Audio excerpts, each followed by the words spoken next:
स्वागत है आपका ब्रेक के बाद। और अब खबर राजस्थान से लेंगे। राजस्थान के राज्य पक्षी गोंडावण संरक्षण की दिशा में बड़ी सफलता मिली है। जैसलमेर के सुदासरी ब्रीडिंग सेंटर में मादा गोंडावण के ने चूजे को जन्म दिया है। ब्रीडिंग सेंटर्स में गोंडावण की संख्या बढ़कर 46 हो गई है।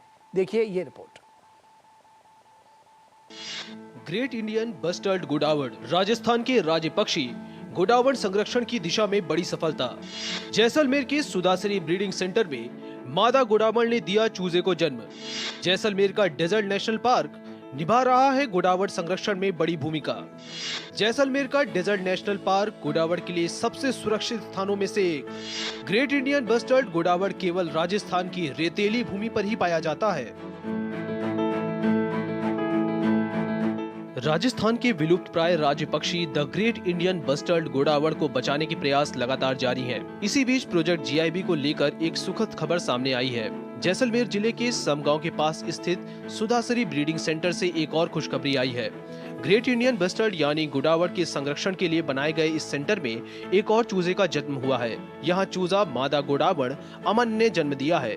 इससे पहले 9 मार्च को भी इसी सेंटर में मादा गोंडावण रीवा ने एक चूजे को जन्म दिया था। इन दोनों नवजात गोंडावणों के साथ अब सुदासरी और रामदेवरा ब्रीडिंग सेंटरों में गोंडावण की कुल संख्या बढ़कर 46 हो गई है।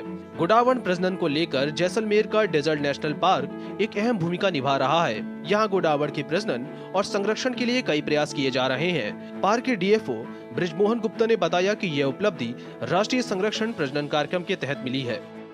इस साल का जो सब ब्रीडिंग सेंटर में 21 मार्च को एक सेकंड जीआईबी का एक चूजा आया है और ये जो चूजा है इस साल का दूसरा है।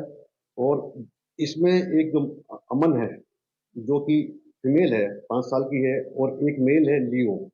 इन दोनों के मीटिंग से ये चूजा आया है। इनका जो एग है वो 26 फरवरी को इन्होंने एग दिया था और उसमें से 21 मार्च को ये जो है चूजा बाहर निकला है। वर्तमान में ये बिल्कुल स्वस्थ है और ये सब ब्रीडिंग सेंटर में जो साइंटिस्ट है WI के उनकी देखरेख में ये बिल्कुल स्वस्थ है। जैसलमेर का डेजर्ट नेशनल पार्क इस दुर्लभ पक्षी के लिए सबसे सुरक्षित स्थानों में से एक माना जाता है। यहाँ लगभग 70 संरक्षित क्षेत्र बनाए गए हैं जहाँ गोंडावण के प्रजनन के लिए अनुकूल परिस्थितियाँ विकसित की गई है। कृत्रिम सेंटर इसके लिए डेवलप किए गए हैं।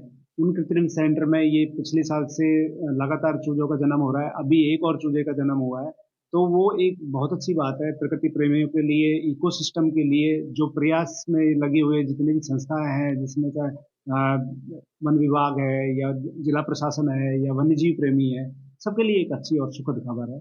साथ ही जो इकोसिस्टम है, केंद्र और राज्य सरकार लगातार प्रयास कर रही है। गौरतलब है कि वर्तमान में देश भर के जंगलों में मात्र 150 से भी कम गोंडावण बचे हैं, जिससे यह भागों से भी अधिक दुर्लभ प्रजाति बन चुकी है।